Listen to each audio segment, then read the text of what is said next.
Welcome back to The Remote Life. My name is Han Talbot, also known as Han Meets World, and today we'll be chatting with Tim Marting. Originally from the US, Tim is co-founder and COO of Citizen Remote, a digital resource for remote workers to access all of the information they need for their next trip, such as digital nomad visas, travel programs, and other incentives. In this episode, we talk about the ins and outs of digital nomad visas, as well as the need for a tool like Citizen Remote and the importance of building a community as a digital nomad. So grab a coffee, a tea, or something stronger, and let's get started. Amazing. So we are live on the Remote Life podcast. I'm here with Tim Marting. How are you today, Tim? Excellent. I'm excited. Good. Me too.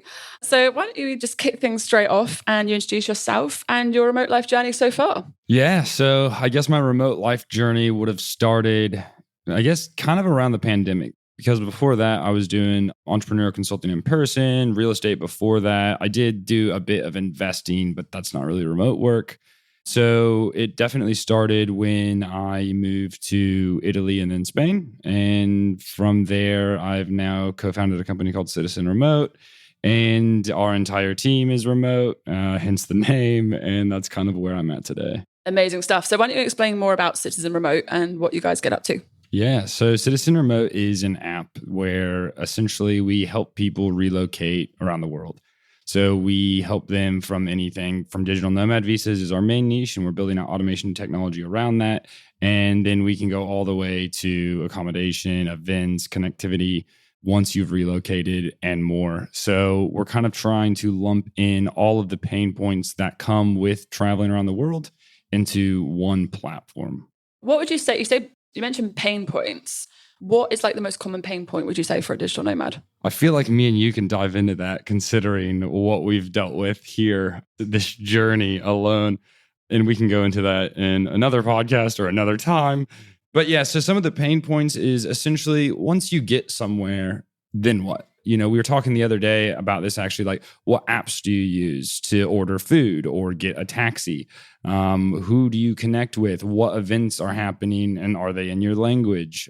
What currency can you use? There are so many different things that come with setting up in a new country that if, you're English and you're going to Australia, maybe not too much of an issue. But if you're, from the US or Canada and you're going to Indonesia, there's going to be some issues with that. Even a lot of places in Europe, unfamiliar territory. So those are kind of some of the pain points that we're trying to tackle within our platform.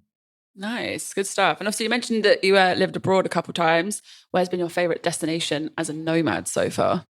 Living abroad, I'd say. Well, yeah, it's so difficult. Do you consider yourself a digital nomad or no, definitely. Or a remote lifer? You don't? I'd say I'm a remote lifer for sure. Nice. Yes. And so the more I've gotten into this, I guess I don't want to call it public sphere, but public sphere, we're niching ourselves into specific categories. That's probably not the right term, but you understand.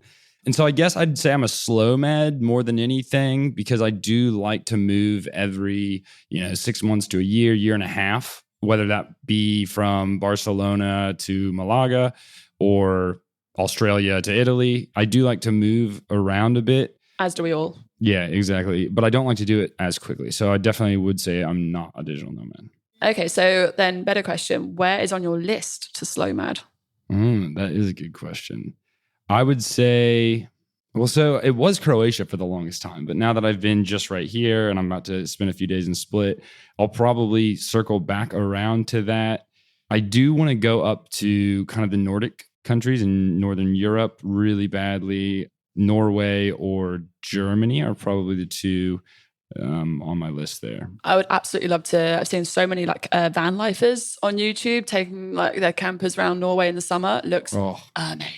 Yeah, I didn't even know. I always thought Sweden. Yeah. I always thought Sweden was the place to go. And then I met a guy from Sweden in Australia and he said, no, don't go to Sweden, go to Norway. And I was like, what? I always thought it was flipped in regards to just the natural beauty and the things to do. And he said, I guess more so for the natural beauty, Norway is where it's at. I mean, yeah, personally, I've only been to Stockholm and I still loved it and want to go back. But yeah, I'd say for me, even flying into Oslo and you're just looking over these fjords and there's one car on the road, you're like, this looks insane. Mm-hmm. And they have the Northern Lights up there too, don't they? I'm going to say yes. They have to. Can neither confirm nor deny. Yeah, fair. We'll take that. Awesome stuff.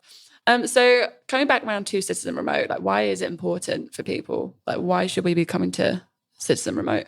I guess it's pretty much important if you are just kind of going out for the first time, just now interested. If you work remotely from home and they don't require you to be in one location and you're like, I want to explore a bit, it's a really good platform to get introduced to not only digital nomad lifestyle, international lifestyle, just mobility across borders.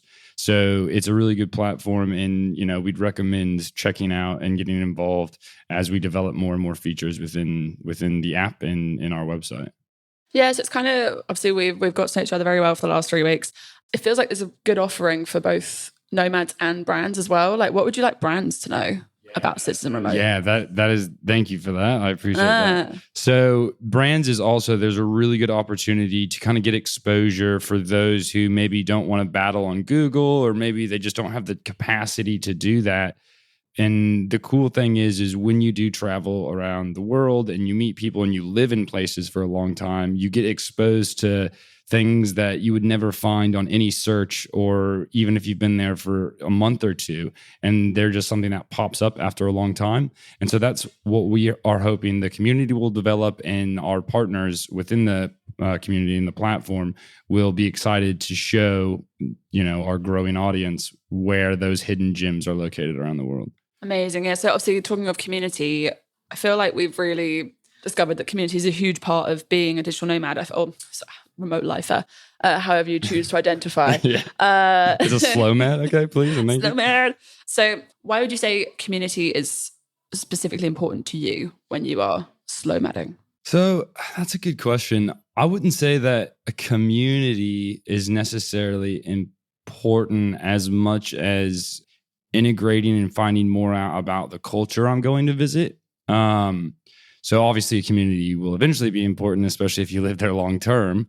So that's a benefit. But for me, I want to know what those hidden gems are. I want to figure out that, and I want to find, events or locals, or, just go out and sit in a bar. That's kind of my thing. And somebody comes up and you start chatting and finding out history about the place, the way people act day to day. And that's my biggest thing about, I guess, the community aspect of traveling. So, yeah, I definitely agree.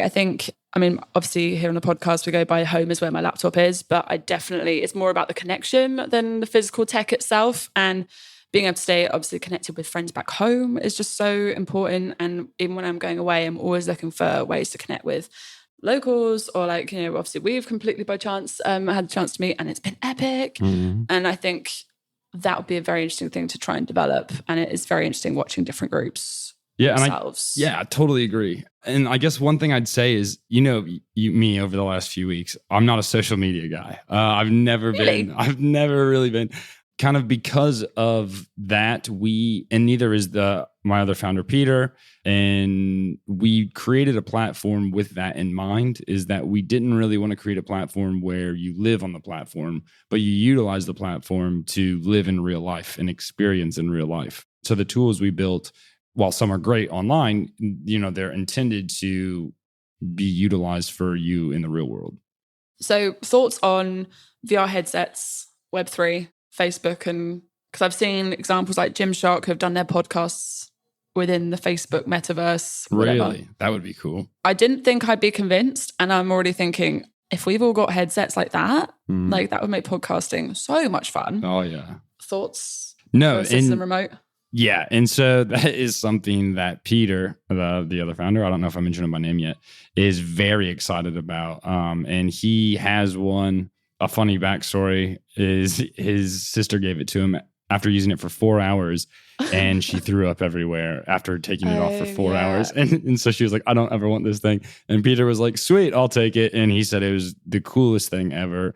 And the tech is infantile in its stage right now. And so, we're definitely thinking about that and how to utilize that. And so, that'll be later on, but we're excited about it for sure. Yeah, so we just had a quick food break when I educated Tim on the Gymshark podcast on Facebook. How are you feeling about that, Tim? That's where my company will now move to. So everything I said about Citizen Remote, ignore it. We've shifted. We're in the Web3, people. No, it was very cool. And I think it'll be really good for remote work, honestly. Like I can see that, an entire remote team who has those kind of VR, plugins, it'll make it, there'll be a culture around it for sure. Yeah, I'd be interested to see myself. I think from my perspective, I still definitely like meeting up with people in person, Mm-hmm.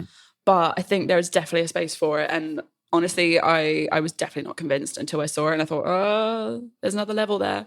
Yeah, I mean, just compared to like if I had the choice between meeting my dev team in a meeting on Google Meets or Zoom or whatever, or meeting in a table in VR, like and seeing what they're doing, I choose the latter every time. I choose the latter.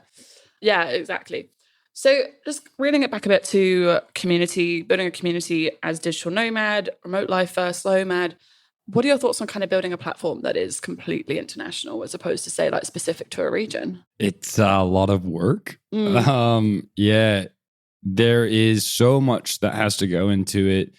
And it really is one of those things that if you want it to be built correctly, it involves, you're probably going to need some local presence, whether that be an ambassador or people on the ground in that country to get things going and built to some extent. So for what we're doing with Visa Help, to be able to just go on Google and try to figure out what all there is happening in that country with regulation, it's just not going to be effective. For example, the other day, I think I saw that Malta is now charging taxes for digital nomad visas, which is just not true because I reached out to our partner and I said, so what's going on with this? Can you fill me in? And he's like, I have no idea where that came from, but it's stressing my life out. Fake news. Yeah, exactly. And so, building such a broad and international thing, it requires a lot of work. And yeah, you got to have some presence there. Yeah, so you guys have partners, right? And you call them partners as opposed to community managers. Any particular reason or? Not really. We don't really care much about the labels of things. Oh, I'm sorry, hipster. Okay, whatever. Come on now. Just like I didn't care if I was a digital nomad, slowmad, or remote worker. It's just something that, I like the term partner. It makes it feel like, we're working together. If they want to be called a community manager, we can call them that as well. If they want to be an ambassador, I don't care. Yeah, no, I'm just curious because I see community manager floats around quite a bit, not so much partners. But I think that presence is 100% something that's super important on the ground. So even if you have got this international community, I think, you've got to have somebody who knows the area, who wants to be based in the area, and just overall knows their stuff, right? Yeah. Yeah, and I guess partner is more geared towards our law teams internationally as opposed to... Yeah, like an ambassador is, I guess, what we'd call what would be a community manager, but we can also have those. So I guess that maybe was the lost in translation there. No, not lost in translation. It's simply a question. Yeah. And speaking of more questions, tell us more about visas and things that people should know. Spain, Italy, and South Africa are not out yet. Neither is Argentina. So those are all coming. Montenegro is not out yet, and people are always like, oh, I saw this thing in Spain that it's now out. Can I go there? So that's the main thing to know about digital nomad visas. The other thing is probably there are one or two or three that have paths to residency, but most of them are something that you can spend 12 months in and pay taxes in your home country and enjoy, living somewhere abroad for up to 12 months and possibly extend that. So, I mean, they're really, really cool tools if you want to experience, life in another country for more than just a vacation. Get set up, get rent there, get a SIM card, find a little home and tour around that area for a while. I guess that's where we were having this discussion on the road the other day, where for me, the term digital nomad visa gets very confusing, I think, because a lot of people who think, right, I'm going to up and remote work. Do I need a visa? Oh my gosh, what do I do? And I think that's why I ask about do you identify as digital nomad? What does that mean to you? What does that mean to your clients? Because it means something different to everybody. I was talking to the guys from Heaven on a previous episode who said, they've got very specific terms for when someone goes from being a tourist to an expat to a slowmad. And it all gets a little bit confusing.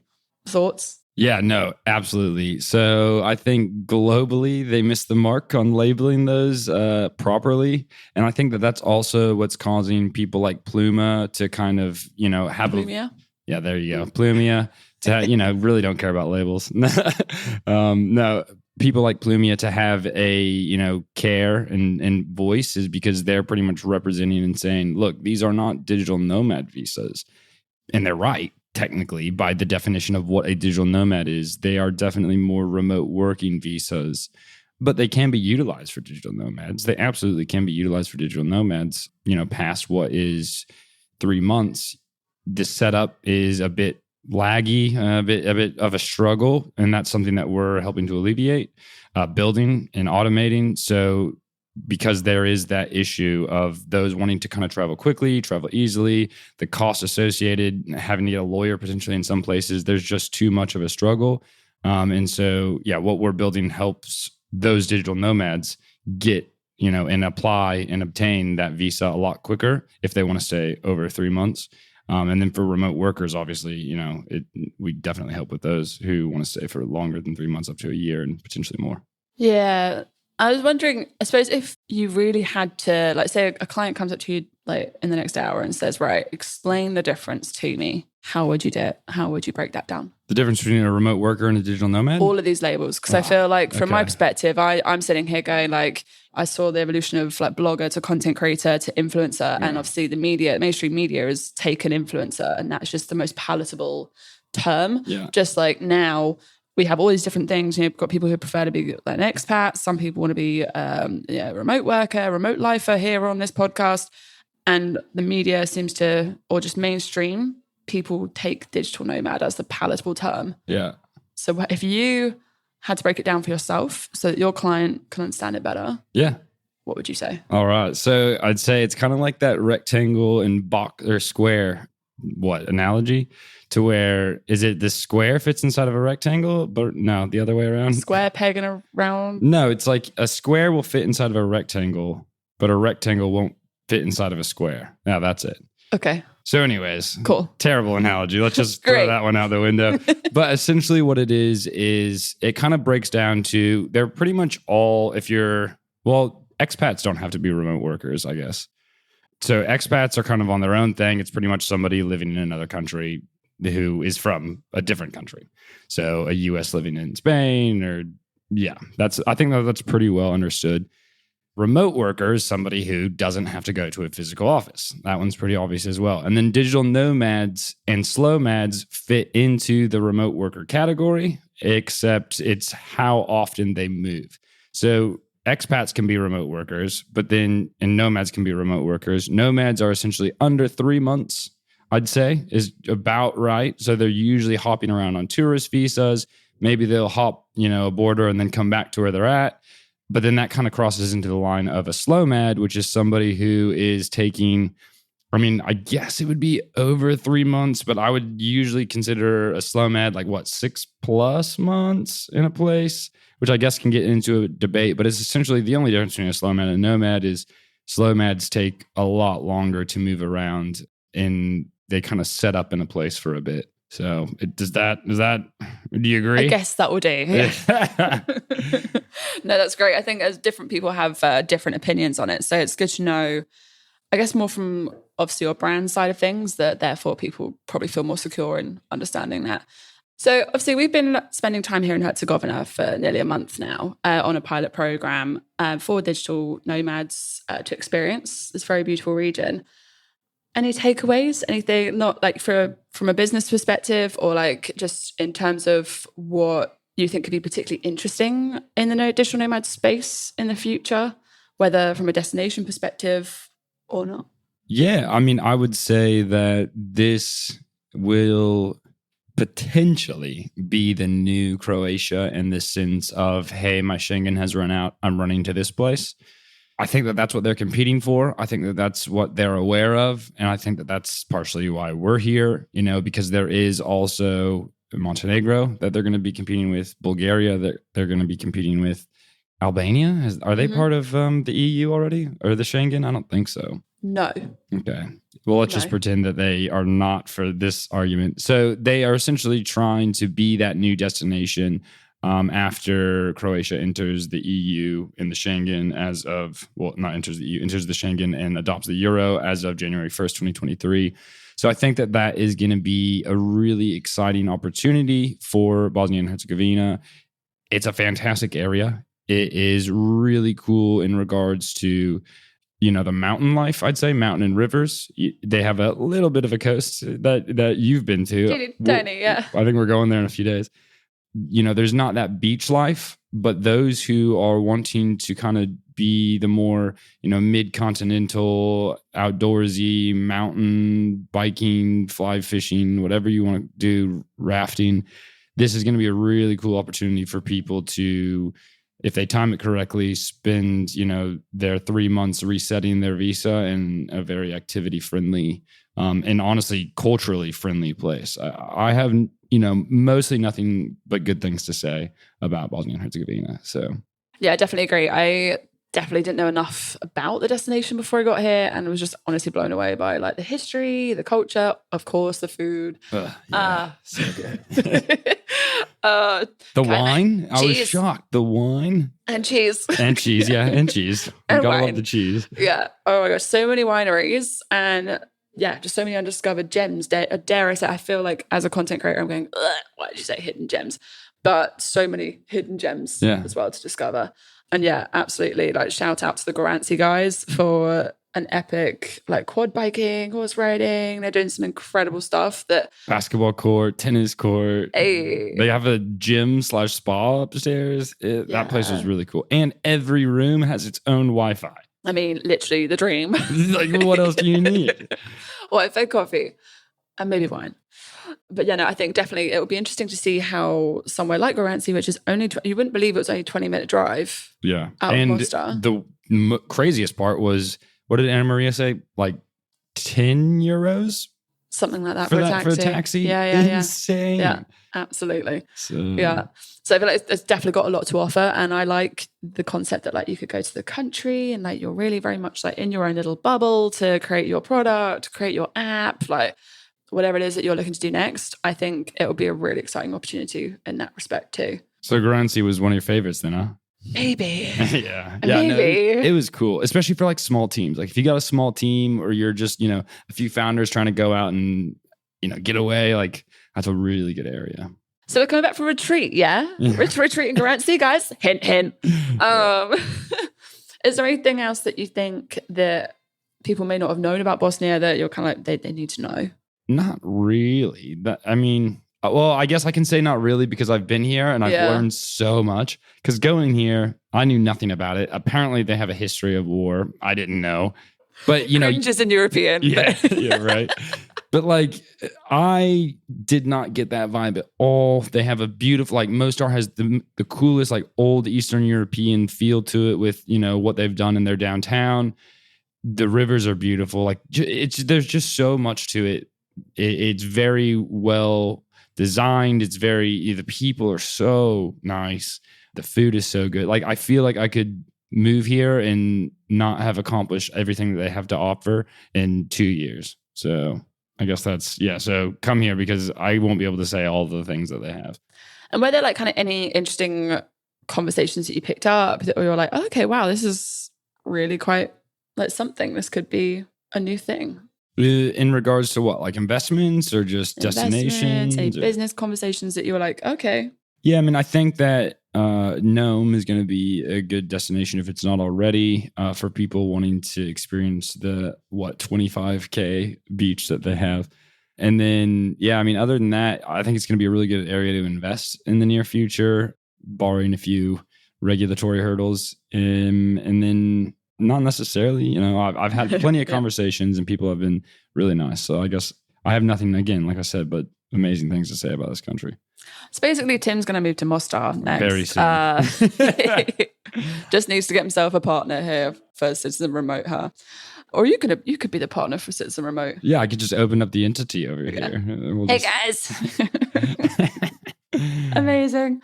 So, final question, Tim. Yes. Fill in the blank. Home is where? where your laptop is. Boom! Oh, nailed it. 10 points for Gryffindor. That was terrible, wasn't it? That was perfect, Tim. Thank you so much. I appreciate the shout out. And thank you so much for joining me on the podcast. Yeah, absolutely. It's been a pleasure meeting you over the past, month now, I guess. Ooh, And Bosnia friends. Yeah. Yeah. Ooh, friends. No, but I'll see you in London, yeah? Let's do it. Thank you so much for listening to this episode of The Remote Life. And thank you, Tim, for taking the time to speak with us. You can find links to Tim's LinkedIn profile and Citizen Remote below.